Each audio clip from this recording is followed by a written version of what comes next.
Paz de Cristo, pessoal. Vamos dar continuidade à nossa matéria de angelologia. Já demos uma analisada aí acerca do que outras religiões falam acerca de seres espirituais. É aquilo que nós estamos enquadrando aqui dentro do texto bíblico como angelologia.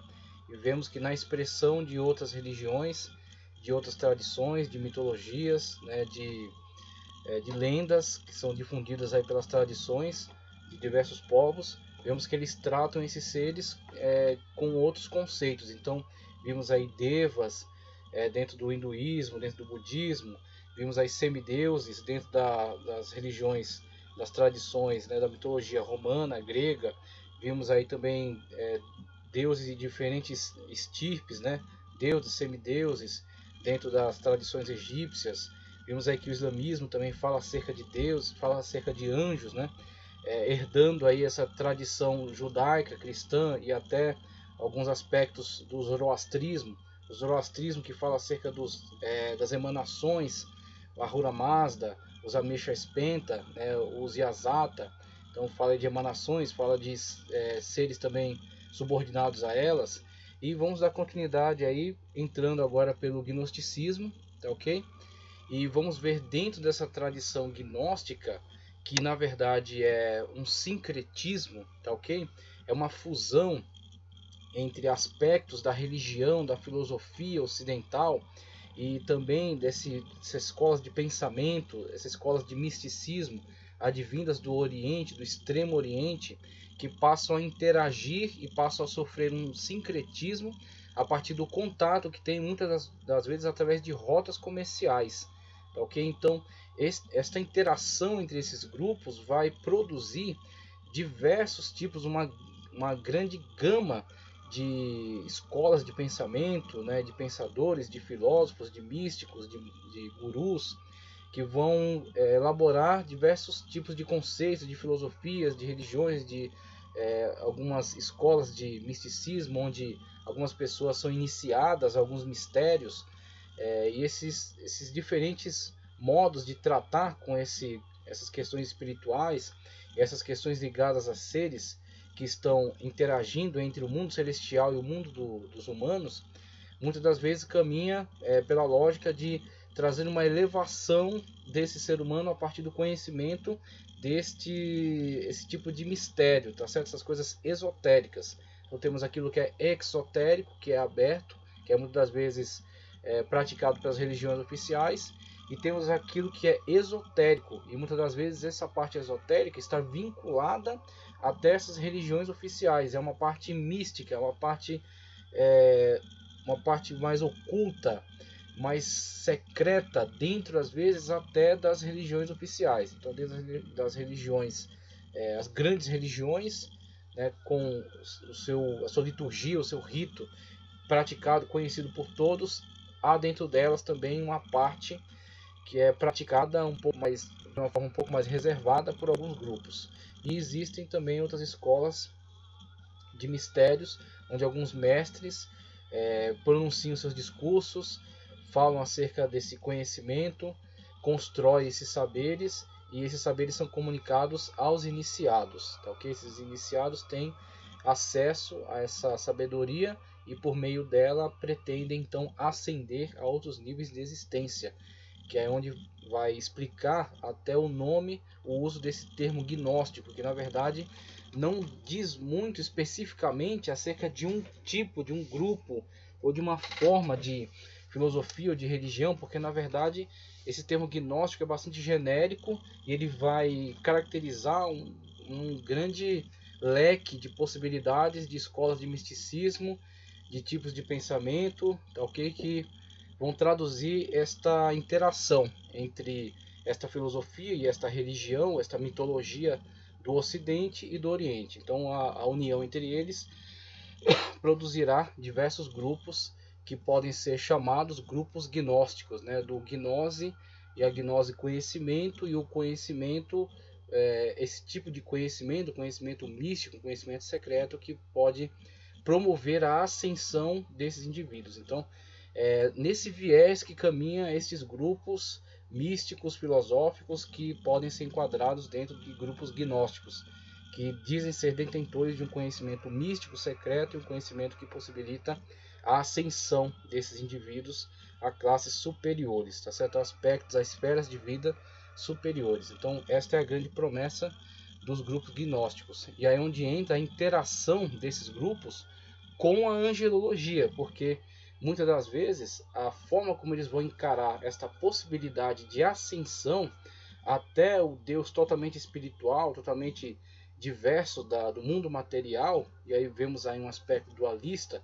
podemos ver nele inclusive alguma influência do zoroastrismo, da Pérsia, que em contato com a mitologia grega produz aí figuras como Hermes Trismegistus, tá certo? Também alguma herança da mitologia egípcia, porque Hermes Trismegistus fala muito acerca de Thoth, que é uma das figuras, um dos semideuses do panteão egípcio. Então vemos aí um entroncamento de diferentes mitos, lendas, religiões, tá certo? Mistérios que constituem essas escolas de pensamento. Então, o gnosticismo é um leque, na verdade, de possibilidades, de pensamentos, de gurus, de religiões, de ritos esotéricos, tá certo? Que acabam tentando adentrar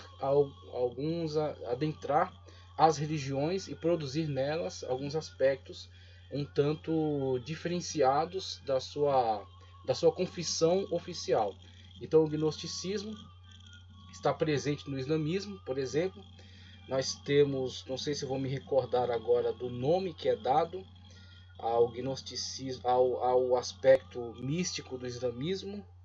Nós temos aí, salvo engano meu, se eu cometer um equívoco aqui, me perdoe, mas o Bahá'u'lláh, se eu não me engano, é um tipo de misticismo associado ao islamismo. O sufismo, tá certo? Os sufis são um tipo de misticismo também atrelado aí dentro dessa religião oficial islâmica, tanto o aspecto sunita quanto xiita.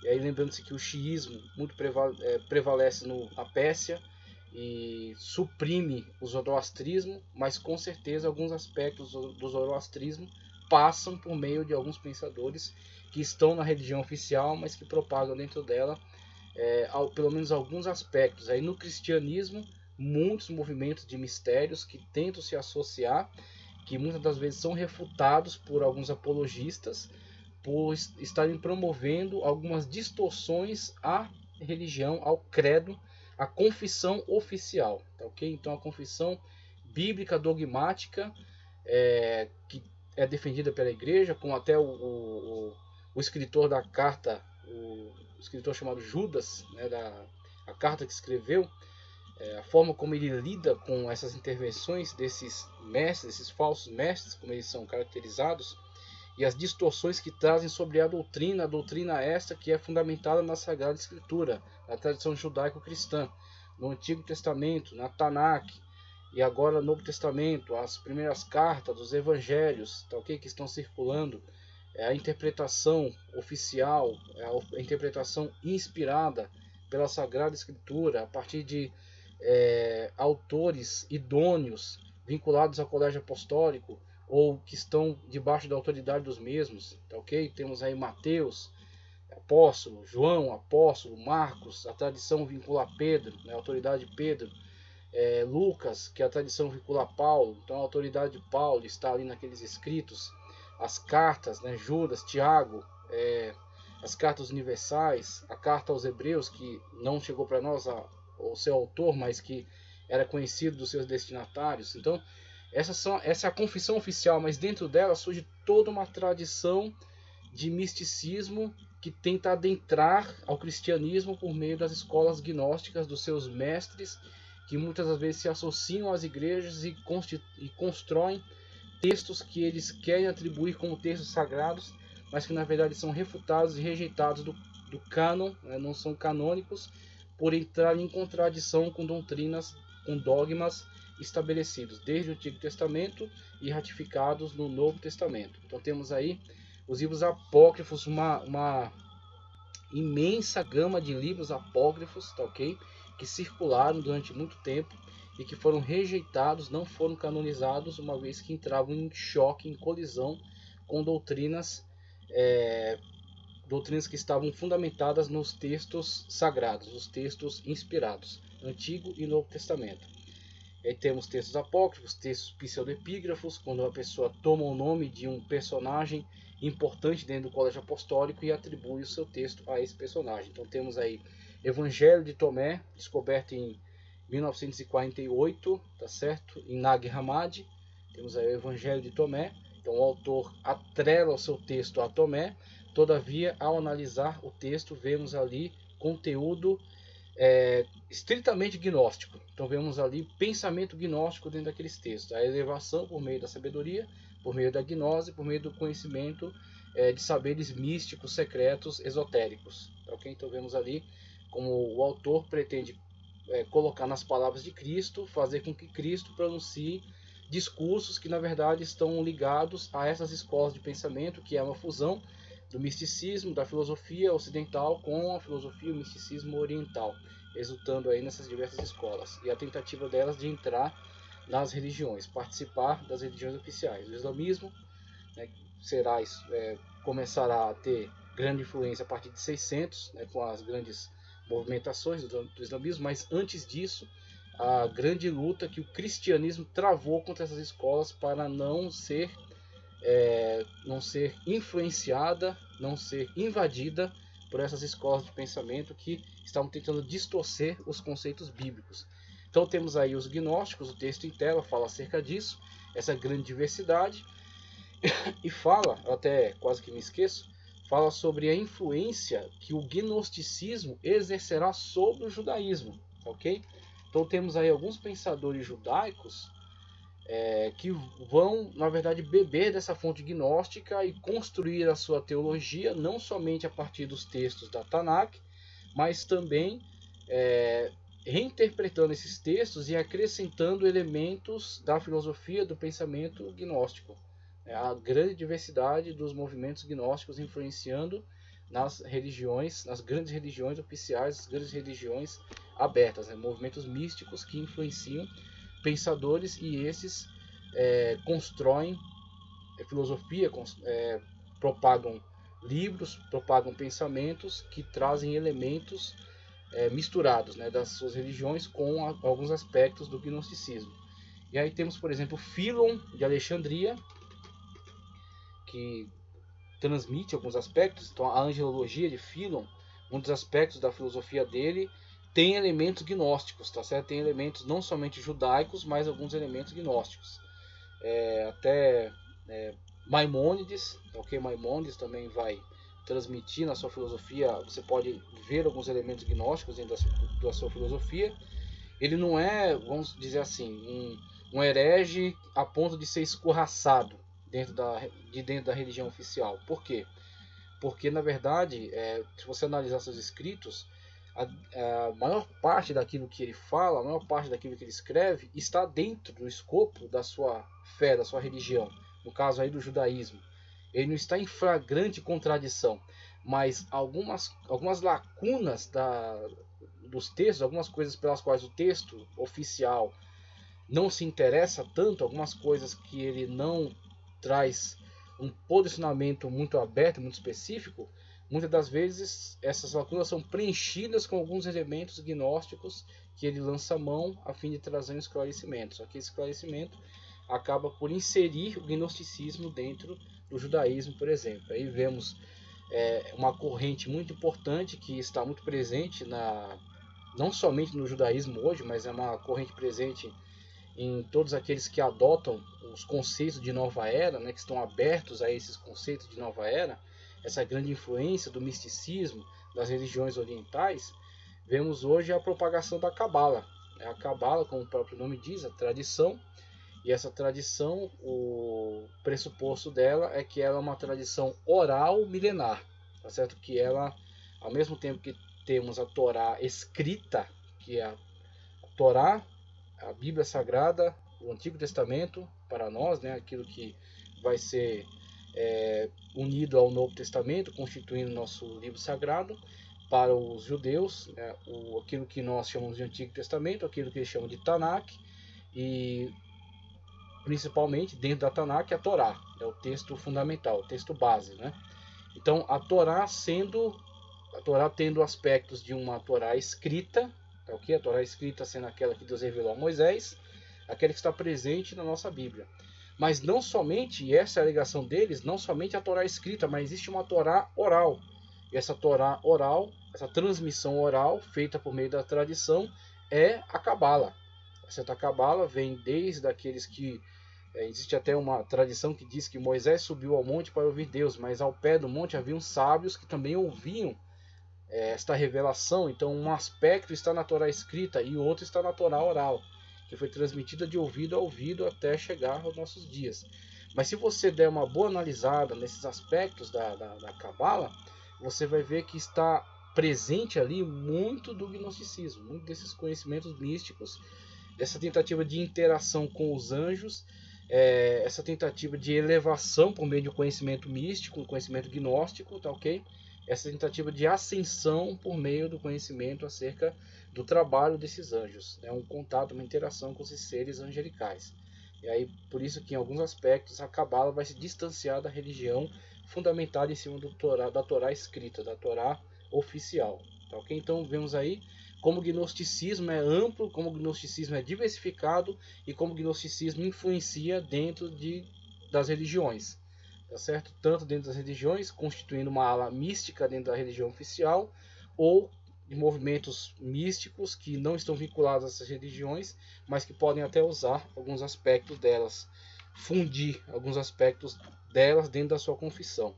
Então temos aí os movimentos gnósticos e o relacionamento deles com os anjos, sendo os anjos dentro desses movimentos, uma vez que eles são oriundos de diferentes influências, nós temos aí, por exemplo, os anjos sendo tratados como aions. Esses aions são emanações da divindade. A divindade é puramente espiritual, e aí entra um aspecto dualista. Existe o bem e o mal. Tá ok? No zoroastrismo vemos um intenso combate. Em outras influências religiosas do Oriente, vemos até a proposta de um equilíbrio entre as forças do bem e do mal. Vemos aí, por exemplo, uma simbologia muito usada na atualidade, desculpe se eu pronunciar errado aqui o nome dela, é Yin e Yang. Então, Yin e Yang, temos aí uma forma redonda, uma forma circular, com aquilo que a gente pode entender como dois peixes, sendo um preto com uma bola branca, um branco com uma bola preta.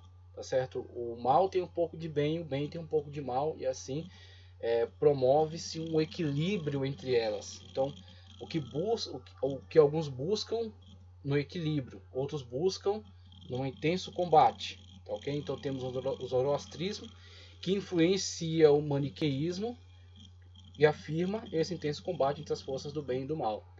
E essas forças são quase que equânimes e eternas, disputando ao longo da eternidade em força, tentando impor-se uma à outra. Então temos aí um conceito extremamente dualista.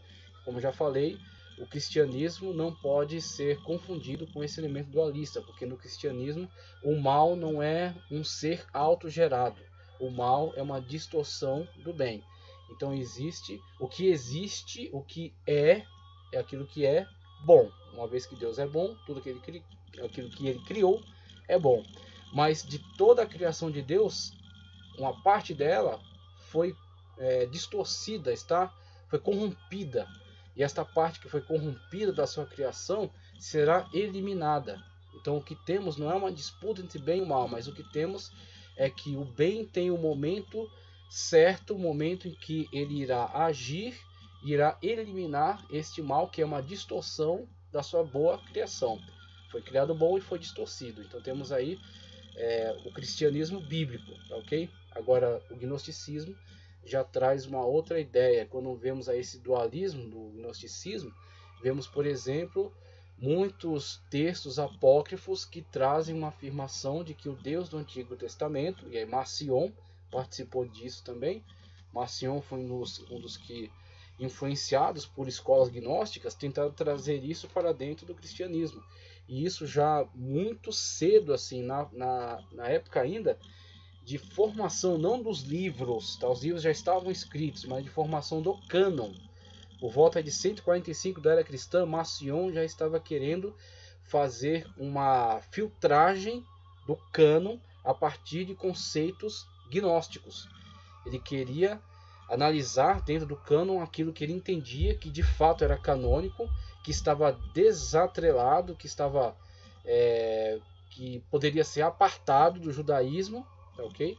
Apenas textos de Paulo e de Lucas pertenciam ao seu cânon, sendo os demais apóstolos rejeitados, todo o Antigo Testamento rejeitado, porque ele atribuía todos esses escritos à influência de um Deus ligado ao mal, que é o Deus do Antigo Testamento. Para Marcion, o Deus do Antigo Testamento era um Deus mau, sanguinário, iracundo, raivoso, tá certo? Egocêntrico, e que era autor da matéria e por isso autor do mal. Então o Deus do Antigo Testamento para Marcion era o autor do mal e era o criador da matéria, e a matéria era inerentemente má, e esse Deus mau estava em combate com o Deus bom. E o Deus bom foi aquele que enviou Jesus ao mundo. Jesus é uma emanação do Deus bom que vem nos elevar até esse nível superior, nos livrando da matéria. Então temos aí esse tipo de conceito sendo trazido, a tentativa de Marcion trazer isso para dentro da igreja, e não somente Marcion, como outros tantos tentaram, influenciados por esse pensamento gnóstico, tentaram inserir isso dentro do cristianismo. Por isso, um grande movimento nos primeiros séculos, o primeiro movimento da patrística é intensamente apologético, por causa dessas intensas disputas com essas escolas, esses mestres gnósticos. Aí vemos até autores bíblicos lidando já com essa dificuldade. Vemos, por exemplo, o apóstolo João já entra no embate com essas escolas. Quando João, por exemplo, dá aquela ênfase no seu evangelho acerca do fato do Logos divino, do verbo ter se tornado carne, já é um combate de João contra essas escolas que estabelecem esse dualismo, que dizem que a matéria é inerentemente má e que dizem que aquilo que é espiritual não pode ter contato com a matéria. Assim, segundo os mestres gnósticos, Jesus nunca poderia ter nascido homem. Se Jesus é Deus, não poderia ter nascido homem. E assim nascem essas escolas que dizem que Jesus, na verdade, era uma emanação e o seu corpo humano era apenas uma farsa. Seu corpo humano era apenas uma aparência, mas não era real. Porque Jesus, se é Deus, não pode ter contato com a matéria. Só que eles ignoram o fato de que Deus, quando criou a matéria, Deus, quando criou o homem, não os criou mal, mas ao criar, disse que tudo era bom. Ele declarou abertamente que aquilo que ele criou é bom, foi criado bom. Aquilo que o Logos criou a partir da sua natureza boa, criou todas as coisas. E tudo que foi feito por ele, sem ele nada que foi feito se fez. Assim tudo está vinculado à criação do Logos divino, tá ok? E se está vinculado à criação, foi criado bom. E aí o texto bíblico vai apontar a distorção quando uma coisa boa foi tornada má, ok? E essa coisa boa tornada má, por causa dessa distorção, será então eliminada por Deus no dia do grande juízo. O gnosticismo não entendia dessa forma, o gnosticismo não aceitava o conceito bíblico, por isso tentou inserir dentro da igreja esses conceitos distorcidos. E esses conceitos levaram o apóstolo João, autor bíblico, a já entrar em combate com esse tipo de conceito. Tanto que na sua carta João é enfático: aquele que não confessa que Jesus Cristo veio em carne é anticristo. Por que João dá tanta ênfase a esta confissão? Porque para João é fundamental. Se alguém não consegue confessar que Jesus veio em carne, é porque está contaminado com a heresia gnóstica. O gnosticismo faz parte da sua vida. O gnosticismo está dentro do seu conceito. Se ele não se submeter à revelação bíblica, ele está contaminado pelo gnosticismo e não tem condições de aceitar a verdade. Ele tem que abandonar esses conceitos heréticos, distorcidos, misturados com religiões místicas, com religiões influenciadas por espíritos malignos, e aceitar a verdade divina revelada por meio da Sagrada Escritura. Tá, ok? Se não houver esse posicionamento, tal pessoa não poderá então participar da verdade em Cristo Jesus. Porque a verdade é: Cristo, o Logos divino, se manifestou em carne e veio até nós, e nós tocamos a palavra da vida. Então João deixa isso muito claro, e o ponto para João, o ponto de divisão entre aquele que pertence a Cristo e aquele que é anticristo é a confissão de que Jesus Cristo vem em carne, por causa do contexto no qual João estava inserido. A cidade de Éfeso, uma grande capital grega, um grande lugar de intenso comércio, movimentação de filosofias, pensadores, escolas de pensamento, um grande sincretismo, uma grande mistura, tá certo, de escolas. e a formação dessas escolas, desses movimentos gnósticos que estavam propagando seus conhecimentos, seus saberes, tá certo? Que estavam fazendo muitos discípulos, muitos iniciados, e estavam tentando influenciar diversas escolas de pensamento e tentando influenciar até o cristianismo, tentando entrar no cristianismo e influenciá-lo de dentro para fora, formar uma escola de pensamento dentro do cristianismo, tá ok? Então temos aí o grande perigo que foi o gnosticismo e o combate que foi feito a ele, e como esta angelologia gnóstica tentou influenciar, tá certo, o cristianismo, atribuindo aos anjos papéis que não lhes cabem, como por exemplo a comunicação dos anjos com os homens e a possibilidade dos anjos promoverem a elevação dos homens a partir de conhecimentos místicos, a partir de revelações, a partir de uma espécie de relacionamento entre os homens e os anjos, a partir, por exemplo, de orações, adorações ou rituais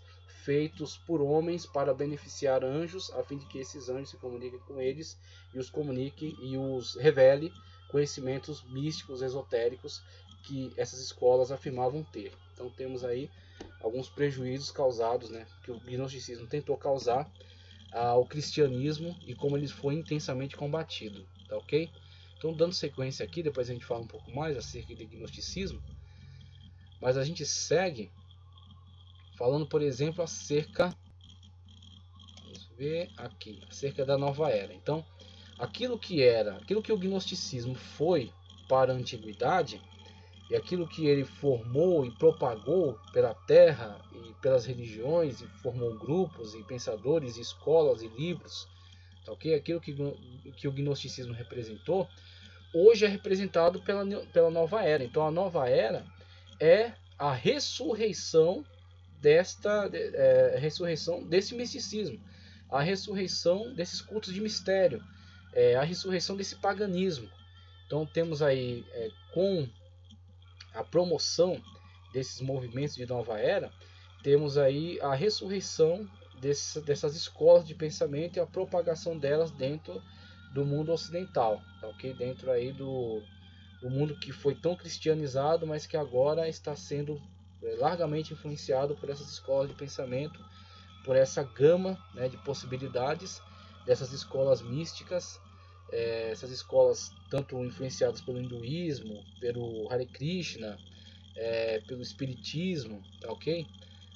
Pela Cabala, né? Diversas escolas que hoje têm oportunidade de formar alunos, que têm possibilidade de acesso a meios de comunicação, que estão participando da vida das pessoas e que estão promovendo um sincretismo mesmo, assim, que não necessariamente são proselitistas, eles não querem simplesmente fazer com que a pessoa abandone sua religião oficial, adentre a um movimento místico desse e se isole do mundo. Não é essa a sua proposta. A proposta é que esses conceitos, que esses saberes, esse conhecimento oriundo aí de escolas místicas, muitas das vezes antigas, elas entrem na sociedade, elas participem da vida das pessoas, ela seja propagada nos meios de comunicação, ela seja praticada pelas pessoas em paralelo à sua religião oficial. Então a pessoa tem a sua religião oficial, mas também tem um pezinho lá na Cabala, tem um pezinho no espiritismo, tem um pezinho na astrologia, né? Lê os seus signos, lê as cartas de tarô, faz algum tipo de ritual, faz uma oração para um anjo e continua na sua religião oficial. Então temos aí o aspecto do mundo atual, né? Quando esse tipo de filosofia, esse tipo de pensamento, esse tipo de religiões de mistério, elas se propõem a participar da vida das pessoas, associadas, né? Participar da vida das pessoas associadas à sua religião oficial, não necessariamente exigindo que ela torne-se um iniciado, entre para um grupo místico e se isole dos demais. Temos na atualidade alguns grupos que já estão fazendo isso, mas não todos. Temos aí muitas das vezes essa cultura, né, essa cultura popular que se propõe a participar da vida das pessoas sem necessariamente tirar as pessoas da sua religião oficial. Assim, a pessoa tem a sua religião oficial ou não tem religião, tá certo? E pratica esses ritos aqui, pratica esses cultos de mistério, essas simpatias, pratica essas crendices, né, que passam a interagir com a vida delas. Então temos o atual misticismo, por meio da astrologia, fala acerca da entrada na chamada Era de Aquário. Tá? Então, segundo creem, inaugura um tempo de fraternidade intensa religiosidade liberal, não dogmática. É aqui onde entra o aspecto. Então, eles não querem, se propõem a não interferir no dogma da pessoa, não interferir na religião oficial, né? Os livros sagrados, a teologia vinculada a esses livros sagrados, a interpretação correta, a hermenêutica, o dogma, né, estabelecido, fundamentado nesses livros sagrados. Então eles dizem, não estamos interessados nisso, não queremos interagir nisso, não queremos atrapalhar isso. Simplesmente queremos participar paralelamente à vida da pessoa. Então não tem problema nenhum a pessoa ter a sua religião oficial e participar dessas práticas aqui. Isso aqui é uma prática simplesmente que pode trazer algum tipo de evolução, algum tipo de melhoria à vida da pessoa, né? Trazer algum tipo de benefício. Então eles se propõem a participar da vida das pessoas de uma forma liberal, não dogmática. E grande crescimento científico. Então temos aí todos esses movimentos, esses aspectos, né? Essa religião liberal, não dogmática, grande crescimento científico, e tudo isso é seguido por uma crença intensa na influência de seres espirituais como guias, gurus, espíritos desencarnados, gnomos e, dentre outros, os anjos. Então os anjos também participam agora nesse movimento da nova era, como seres espirituais, influenciadores, que podem trazer algum tipo de benefício a partir do relacionamento das pessoas com esses seres, orientadas por esses conceitos oriundos de religiões místicas, oriundos de um gnosticismo, né, de origem, né, que vai sendo diluído, que vai sendo espalhado por diversos tipos de religiões, ou de cultos místicos, ou de livros, tá certo? Livros antigos, sociedades místicas que vão se transformando ao longo dos séculos, assumindo outros nomes, outros aspectos, mas que trazem no seu bojo, trazem na sua raiz algum tipo de misticismo, algum tipo de sincretismo, por exemplo, oriundos do gnosticismo da época aí dos apóstolos até, tá certo? Então, talvez não sejam as mesmas escolas com as mesmas ideias, mas sejam escolas que tiveram sua origem lá atrás, que foram sofrendo transformações, mas comunicando sempre esse tipo de conhecimentos místicos, conhecimentos que promovem, dizem que podem promover a pessoa a uma elevação. Então temos aí esse aspecto da nova era, a nova era sendo que com uma interpretação, lembrando que hoje nós temos a astronomia, tá? A astronomia, que é uma ciência que estuda os astros, estuda o espaço sideral, que estuda o movimento das estrelas, e em cima, né, dessa astronomia, nós temos aí num aspecto muito mais, numa construção muito mais antiga do que ela, aquilo que chamava-se de astrologia, tá? Então essa astrologia que antecede a astronomia, essa astronomia adotou um aspecto muito científico e empirista, vamos colocar assim, tá? Porque a gente usa a palavra empirista somente para dizer que são tipo uma ala científica que não se deixa levar muito por aspectos metafísicos, espirituais, tá? Então temos aí a astronomia científica e temos a astrologia, que pega alguns elementos da astronomia que foram desenvolvidos dentro da astrologia. A astrologia é muito mais antiga do que ela. A astrologia já era constituída de grandes estudiosos acerca do movimento dos astros. E aí tem calendários, épocas do ano, épocas de plantio, de colheita, até influência sobre as marés. Todo esse estudo que já estava presente na astrologia. Orientação dos navegantes, né? Não tinham bússolas, não tinham GPS, tá? Então a orientação deles através do mapa astral, tá, ok? Então temos uma ciência aí dentro da astrologia. Mas juntamente com essa ciência vem toda uma carga mitológica. Então o que a astrologia promove? A construção de um mapa astral, tá certo? Que enquadra o movimento das eras, por exemplo. Então temos aí, a partir daquilo que eles elaboram, desse mapa astral, desse conhecimento acumulado ao longo de milênios, eles constroem um mapa astral e dizem que, conforme o movimento dos astros, nós temos a influência sobre os seres. Então, o movimento dos astros promove uma influência sobre os seres, tanto no aspecto individual, como até num aspecto muito mais geral, no sentido de influenciar as eras, tá ok?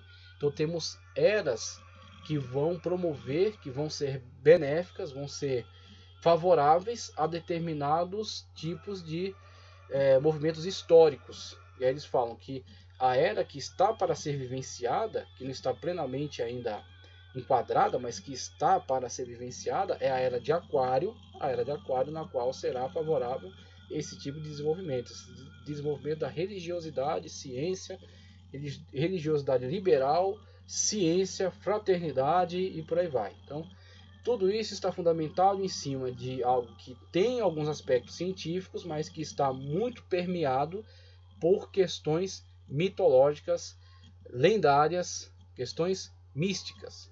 Então você pega um pressuposto que até tem alguns aspectos científicos, vamos colocar assim, até tem alguns aspectos que nós podemos encarar como prováveis, reais, mas ele acrescenta a isso uma interpretação mística. Ele pega aquilo que de fato foi fruto de um estudo, de uma elaboração, de uma técnica desenvolvida ao longo de muito tempo, né, que foi construída por diversas mentes brilhantes, mas ele associa a isso uma interpretação mística a partir de outros conceitos filosóficos, conceitos religiosos, conceitos mitológicos, né, que reinterpretam essas informações como que influência sobre a vida das pessoas, influência sobre as eras da história.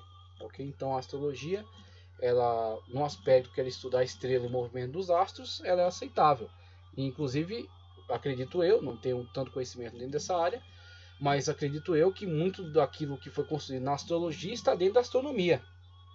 Então, muito daquilo que foi construído na astrologia foi útil, foi correto e foi reaproveitado dentro da astronomia. Claro que a astrologia antiga, né, desses antigos sábios, eles eram desprovidos de meios tecnológicos, não tinham um meio de investigação muito favorável, então houveram muitos equívocos. Mas eu acredito que também houveram acertos, né? Eu acredito que também houveram muitos avanços.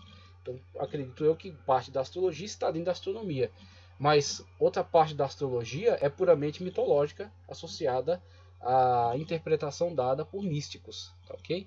E aí onde entra o grande risco daquilo que a astrologia nos comunica em relação aos horóscopos. Então temos os horóscopos como que o movimento dos astros influenciando a vida de particulares. E aí entra um grande perigo para as pessoas em se deixarem levar por toda essa interpretação. Essa interpretação pode fazê-la estar submetida, estar submissa a um tipo de viés, um tipo de pensamento ligado a alguma escola mística, que não necessariamente tem algum compromisso com a verdade bíblica. Então temos aí pessoas que são escravas, são totalmente submissas a um tipo de interpretação mística que vai dizer o dia que é favorável a determinada coisa, a cor que é favorável a determinado momento, e essa pessoa, se não realizar aquilo que lhe foi dito que é favorável, se ela não puder realizar isso, ela vai entender e ela vai muitas das vezes se comportar como que uma pessoa que foi prejudicada, que foi impedida de alcançar algum tipo de sucesso, algum tipo de realização, porque não estava enquadrada dentro daquilo que lhe foi previsto. Tá, okay? Então o que acontece? Ela pauta a sua vida dentro dessas previsões. Ela segue a cartilha.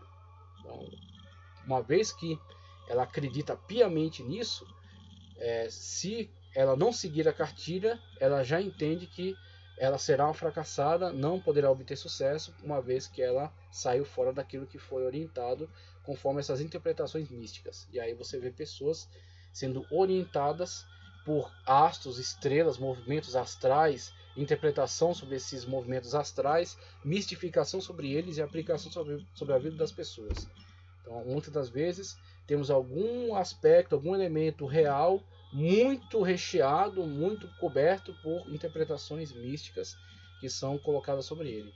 E aí temos o movimento da nova era, diversos tipos de misticismo sendo valorizados hoje, sendo comunicados, e esse misticismo entrando na vida das pessoas e atrelando-se, misturando-se com a sua confissão religiosa oficial, ou até principalmente trazendo, aglutinando pessoas que nem sequer estão associadas a uma religião, mas que estão completamente imersas dentro desse mundo místico da nova era, ok?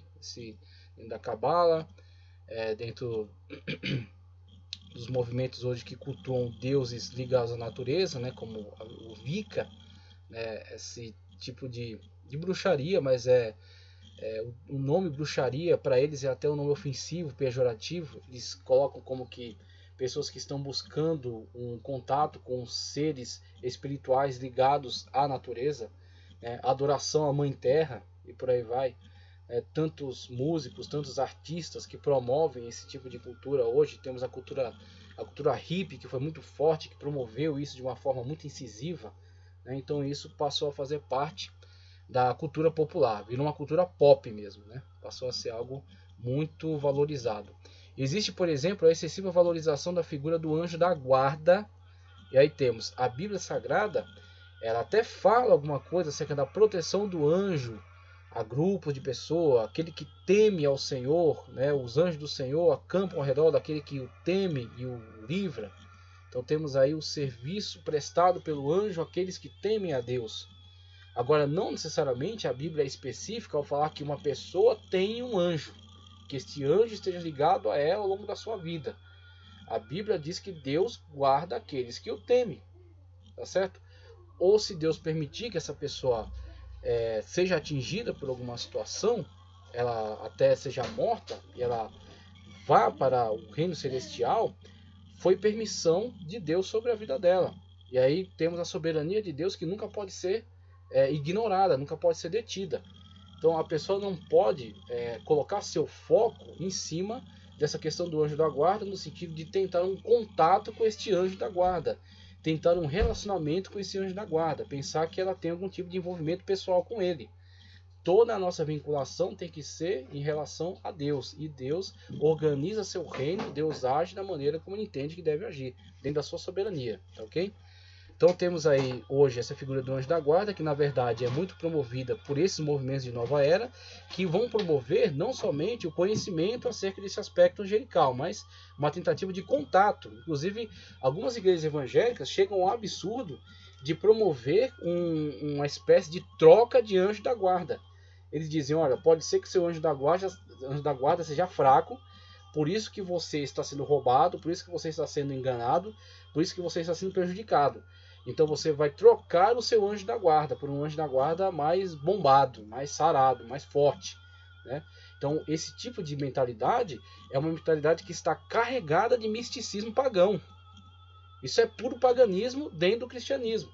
Muitas das vezes pessoas que fizeram determinadas leituras, tiveram determinada influência na sua vida, eles, em vez de se submeterem ao conhecimento bíblico, aquilo que João, por exemplo, promoveu através da sua apologética, né? Através das suas cartas, através do Evangelho. Em vez de se submeterem ao conhecimento bíblico e se renovarem, né, abandonarem esses conceitos heréticos, equivocados, elas misturam.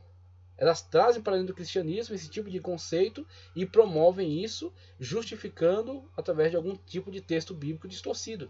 Elas distorcem um texto e vão lá e tentam justificar esse tipo de heresia. Okay? Então temos aí uma promoção muito excessiva dessa questão de conhecer o seu anjo, ou anjo ligado ao seu signo, e aí vai heresia em cima de heresia, né? Então vai o anjo da guarda, e além do anjo da guarda, vai o anjo da guarda ligado ao signo também, porque ela também está crendo que ela está debaixo de um signo zodíaco, e este signo a influencia, dita o seu comportamento, dita a sua maneira de agir sobre determinadas situações. Ok? Então, esse signo tem essa leitura fala acerca de alguns aspectos particulares das pessoas que nascem debaixo desse signo, tá certo? Que tem determinadas atitudes. Só que quando você vai analisar isso de uma forma séria, você vai ver que pessoas de signos diferentes trazem o mesmo aspecto. E aí você vê que isso não, na verdade, não é firme, não é sólido, não é algo que, na verdade, não há, além de não ter comprovação, existem muitas distorções. E essas distorções são, na verdade, a forma de promover esse tipo de misticismo. E não somente isso, mas interagir misticamente com este ser, tá? Com esse ser, por meio de preces, evocações, e aí entra todo o erro, né? Quando a pessoa tenta se comunicar não com Deus, mas se comunicar com esses seres espirituais que estão a serviço de Deus da mesma forma como ele está. Então a nossa comunicação não são com esses seres espirituais. Nossa comunicação é diretamente com Deus. E Deus é que organiza o seu reino e que age dentro dele a partir da sua soberania, como ele entende que seja correto e no momento que ele entende que seja certo. Não adianta nós tentarmos interferir no governo de Deus. Muitas pessoas que têm a si mesmo de uma forma excessivamente grandiosa, né? Pessoas que valorizam demais a sua ação no mundo espiritual, que têm a si mesmo em alta conta, eles acabam se deixando levar por essas ilusões e acabam distorcendo sua ação, acabam agindo de forma equivocada. E esses equívocos são, por exemplo, a ilusão de que as pessoas podem interferir na organização angelical. Quando você vê pastores equivocados colocando cadeira para onde sentar, como aconteceu numa Assembleia de Deus em Boston, que foi inclusive excluída, né, da comunhão. Quando você vê pastores dando ordem a anjos para que fiquem na porta da igreja. Então esse tipo de atitude equivocada advém de uma ignorância bíblica, tá certo? E de uma mistificação com a qual ele teve contato e que não foi devidamente sanada, que não foi devidamente excluída da sua vida, não foi devidamente combatida pela apologética bíblica. Então temos aí grandes riscos de paganização do cristianismo a partir desse tipo de influência. Isso resultará em pessoas que creem estar sendo dirigidas por certas orientações, entre aspas, advindas desse ser que se crer ter origem celestial. E aí muitas das vezes nós temos igrejas que constroem verdadeiras doutrinas baseadas em cima de orientações supostamente angelicais. E aí, dando sequência a essa questão da nova era, vemos uma religião fundada por anjos. Desculpa, uma religião não, uma ala do cristianismo. É até difícil dizer que isso é cristianismo. É até difícil chamar de cristianismo. Por isso que às vezes é mais fácil dizer que é uma outra religião, porque não tem nada a ver com o cristianismo. Vemos aí, o mormonismo é vítima desse tipo de pessoa que se deixou levar por essas influências. Então temos aí Joseph Smith, que na sua época alegou que todas as igrejas haviam apostatado, todas as igrejas estavam desviadas, e assim estavam buscando um rumo para a sua vida, quando foi abordado por um ser que ele diz que é um ser angelical, chamado Moroni. Tá, ok? Então esse anjo Moroni o revelou onde estavam tábuas, onde havia uma escrita sagrada, antiga, e essa escrita sagrada é o livro de Mórmon. Então o livro de Mórmon é o outro testamento de Jesus Cristo. Agora, Joseph Smith e o anjo Moroni, eles deviam ter tomado mais cuidado na hora de colocar o título desse livro, porque eles cometeram uma grande gafe. Porque a própria capa do livro de Mórmon faz apologia contra o livro de Mórmon. Quando você vê, por exemplo, nessa citação aqui, essa citação de Paulo na carta aos Gálatas, capítulo 1, versículos 8 ao 9. Mas, ainda que nós mesmos, ou um anjo do céu, como eles alegam que é Moroni, dizem que Moroni é um anjo celestial, vos anuncie outro evangelho, como está na capa do livro de Mórmon, como você pode ver aí em tela.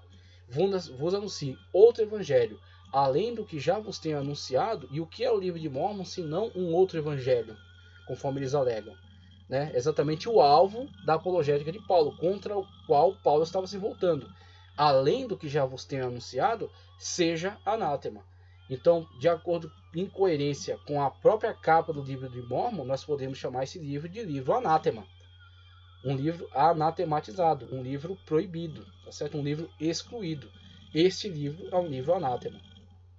Assim como já vou-lo dissemos, agora de novo também vou-lo digo. Se alguém vos anunciar outro evangelho, ele repete novamente, ele reafirma, além do que já recebeste, seja anátema. Gálatas 1, 8 a 9. Este é fruto de uma revelação advinda de uma suposta comunicação com o ser angelical, que veio constituir esta grande seita. Nós vemos aí a sede dela em Salt Lake City e vemos aí a sede que tem em São Paulo, aí na Avenida Francisco Morato. E aí os seus missionários espalhados por todo o mundo, eles têm muita verba, muito dinheiro, uma religião que tem muito poder aquisitivo, muito poder financeiro, tá certo? E infelizmente uma religião permeada de heresias. Se você analisar, você vai ver conceitos como casamento eterno, você vai ver como batismo pelos mortos, você vai ver algum conceito que fala que Deus é um ser que está evoluindo e que os homens também vão evoluir até chegar até Deus. Então nós temos diversos conceitos heréticos, uma gama de heresias que estão dentro desse outro evangelho de Jesus Cristo, o evangelho anátema, fruto de contato com revelação supostamente angelical. Tá, ok? Na continuidade, vemos aqui também a cabala, que é fruto desse tipo de envolvimento de elementos da religião oficial com movimentos místicos, movimentos gnósticos. Tá, ok? Então a cabala ela é muito alimentada por gnosticismo. Esse gnosticismo, ao entrar em contato com o judaísmo, propõe essa reinterpretação daquilo que a Bíblia Sagrada disse e acrescentando muito mais que ela não disse. E aquilo que ela não disse é atribuído à tradição oral. Então aquilo que é tradição escrita está presente, mas aquilo que é acréscimo joga-se aí para o campo da tradição oral. E aí diz, isso aqui não está na tradição escrita, mas isso aqui faz parte da tradição oral, faz parte da cabala. Okay? Então a cabala comunica esses saberes, mas quando você analisa-os, você vê que eles trazem um ranço, um aspecto muito relacionado aos conhecimentos esotéricos do misticismo. Tá certo? Esses anjos cabalísticos não são, na verdade, aions, são, na verdade, emanações divinas. Conforme a cabala dizia, seres que estão propiciando ao homem que se eleve até o Deus, né, que faça esse movimento transcendente até o Deus puramente espiritual, libertando-se então da matéria. Então temos aí alguns nomes, né, que são dados a esses seres angelicais, que são extremamente valorizados aí dentro da cabala, com os quais as pessoas se relacionam, né, aos quais as pessoas dirigem meditação e preces, esperando que eles proporcionem elevação, proporcionem evolução espiritual a eles. Então temos Metatron, Ratziel, Tizaquiel, Tzadkiel, Camael, Rafael, Raniel, Micael, Gabriel e Sandalfon.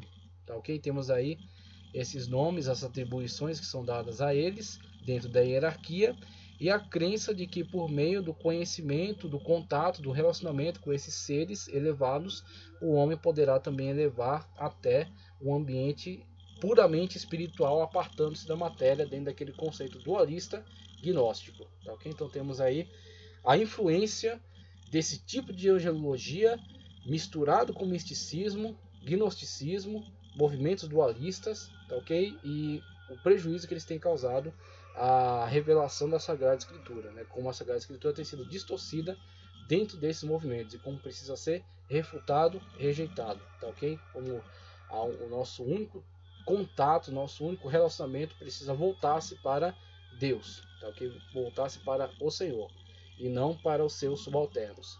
Os anjos, na verdade, como a gente vai ver mais para frente, são criação de Deus e não emanação. Então, caminhando já para o final, nós temos aqui um pouco acerca das ordens angélicas. Na verdade, nós vamos estudar isso mais para frente de forma mais detalhada. Mas o cristianismo, e aqui nós precisamos analisar de uma forma muito cuidadosa, muito cautelosa, para separar aquilo que foi tentativa gnóstica de invasão do cristianismo e aquilo que foi de fato estudo dos próprios referenciais cristãos em cima daquilo que o texto fornece. Então temos aí algumas bases textuais e algumas inferências em cima do texto. Então a partir dessas análises, e sempre se apartando daquilo que é influência gnóstica, influência esotérica, nós temos a tentativa desses estudiosos cristãos de construir uma hierarquia angelical. Então essas primeiras tentativas de constituir uma hierarquia angelical, estudar acerca delas, a partir daqueles poucos subsídios bíblicos que são fornecidos para isso, vieram primeiro de Cirilo de Jerusalém, tá, ok? E esse Cirilo de Jerusalém legou essa primeira tentativa, que foi ratificada pelo teólogo ocidental Gregório Magno. Então Cirilo de Jerusalém e Gregório Magno são dos primeiros expoentes que vão tratar acerca dessa hierarquia angelical. E também dessa tradição teológica de Alexandria, nós vamos falar mais para frente acerca de Orígenes. Orígenes vai falar também de uma forma muito séria acerca da hierarquia angelical e vai falar até acerca do estabelecimento dessas hierarquias a partir de mérito dos próprios seres angelicais, que vão ser estabelecidos em diferentes gradações, níveis, a partir do envolvimento, da dedicação que eles têm com o trabalho que lhes é atribuído pelo Senhor, que é atribuído por Deus. Então temos a Cirilo de Jerusalém e Gregório Magno interpretando e mesclando 3 textos em que Paulo fala sobre seres angelicais, construíram uma hierarquia dos anjos. Todavia devemos estar cautelosos em relação a essa interpretação, principalmente no que se refere às 2 últimas classes, tá ok? Que mesmo sendo seres espirituais, celestiais, não são anjos. E aí a gente já começa a analisar um pouco acerca das diferentes classes de seres, né? Então temos aí os anjos, os ângelos, os malak, tá certo? Que são mensageiros. Mas não temos somente anjos dentro do grande grupo chamado seres celestiais, espirituais. Temos aí, por exemplo, os querubins, temos aí, por exemplo, os serafins, e vai ter até outras propostas, né, de outros seres, anjos trono, tá certo? Vai ter também outras propostas aí de seres que participam desse mundo celestial, desse mundo espiritual, ok? Então temos aí essa primeira tentativa a partir desses textos, por exemplo, de 1 Coríntios 15, 24, depois virá o fim quando tiver entregado o reino a Deus, o Pai, e quando houver aniquilado todo o império e toda a potestade, tá certo? E força. Também o texto de Efésios 1, 21. Acima de todo o principado, poder, potestade e domínio, e de todo o nome que se nomeia, não só nesse século, mas também no vindouro. E finalmente Colossenses 1,16, porque nele foram criadas todas as coisas que há nos céus e na terra, visíveis e invisíveis, sejam tronos, dominações, principados, potestades, tudo foi criado por ele e para ele. Colossenses 1,16. Que aliás o texto de Colossenses é o principal na análise acerca dessa proposta, essa inferência sobre a constituição de hierarquias angelicais. É o principal texto. Ok? Então caminhamos já para o final da nossa aula. Na próxima aula a gente começa a falar um pouco acerca dessa teologia moderna, teologia alimentada por movimentos como o iluminismo, racionalismo, tá ok? Que vão inserir dentro do mundo teológico essa chamada teologia liberal, quando nós vamos ter algumas propostas de demitologização da escritura e uma construção de uma teologia fundamentada naquilo que eles entendem ser verdade histórica e aquilo que eles separam da verdade histórica, atribuindo à mitologia antiga. E aí dentro desse grupo da mitologia antiga, os teólogos liberais colocam toda a angelologia, dizendo que na verdade crer em anjos é estar ratificando uma mitologia antiga ultrapassada. Então temos essa teologia liberal que trata dessa forma essa angelologia e a refutação bíblica a esse postulado por meio dos textos referenciais que falam, que constantemente nos reafirmam a participação dos anjos no governo divino, ok? Então esse conteúdo aqui é para a próxima aula. Agradeço, peço para que, se você gostou do vídeo, compartilhe, curta e inscreva-se no canal. Que Deus continue abençoando grandemente a sua vida.